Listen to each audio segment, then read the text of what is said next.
you talk us through your thought process when you first found out that girls were going to be allowed into scouting and that you wanted to start a troop?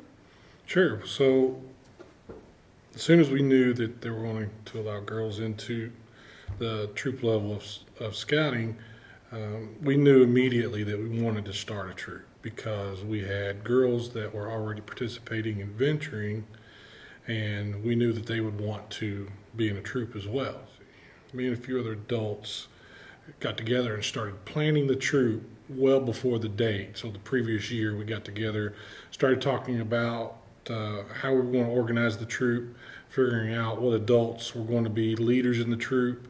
And then the biggest challenge for us was trying to find an organization to charter the troop itself. So we went through 3 or 4 different organizations before we went with Trinity United Methodist Church in Murfreesboro, who were extremely welcoming, and that really made us at ease because we knew that Trinity really wanted us to be there, which was awesome. So, and we're still there today. But once we started getting the adult leadership in place, then a lot of the adult leaders had girls that were going to join.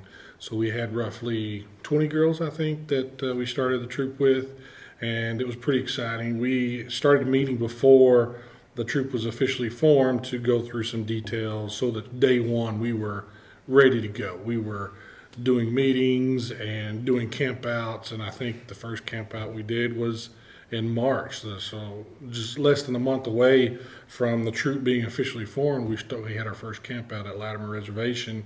Got a little cold that night, if you remember, but it was really exciting to see all the girls, and we had a bunch of girls there, right, from different troops, all brand new troops in the Middle Tennessee area. I think in total we had well over 100 brand new scouts there at that campout, and we got really in depth with some advancement activities, trying to get a good head start, because we knew that some of the girls only had 2 years to get their Eagle Scout, which is hard to do. It's really difficult to get Eagle Scout in less than 2-year period. So we wanted to get them started right off the bat with some of their advancements. So, what does being a founding scoutmaster mean to you? it's really special to be founding scoutmaster, especially for the first girl troop in our district and one of the many across the nation, because we were doing things that had never been done before, and it was a really good feeling to see the girls coming into it and learning the things that boys had done for over 100 years, right? It was just really nice to be able to have that and work with the new girls and the adults to form a brand new troop.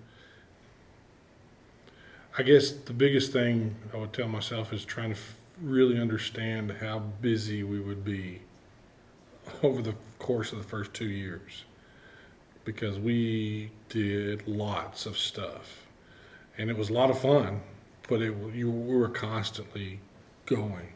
I mean, every month we were going and doing something new and spectacular that a lot of the kids had never done before. Whitewater rafting, right? Backpacking. We did quite a bit of backpacking, and I really enjoyed that. Seeing the girls experience their first backpacking trip going on the Appalachian Trail, because that was a lot of fun. And just seeing some of the overlooks that we went to, the mountain ranges, and a lot of the water activities that we got to do.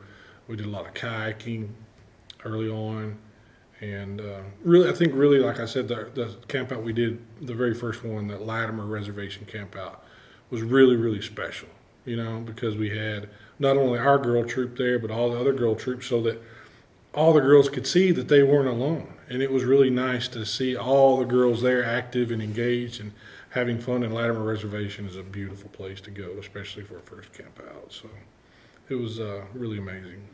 In your opinion, how has scouting changed since you first founded the troop? Well, scouting has changed considerably. We've got a ways to go, but we're working towards being very inclusive to any youth that wants to be in the scouting program, which I think is fantastic. Anytime that we can get more youth involved and engaged, working through the the ideals of the Scout Oath and the Scout Law is going to help our community. And I think that it's very special to see in the last 5 years where we were and where we are today, especially with the addition of girls. You know, now we've got any youth can be a part of the troop and scouting, so that's really fantastic.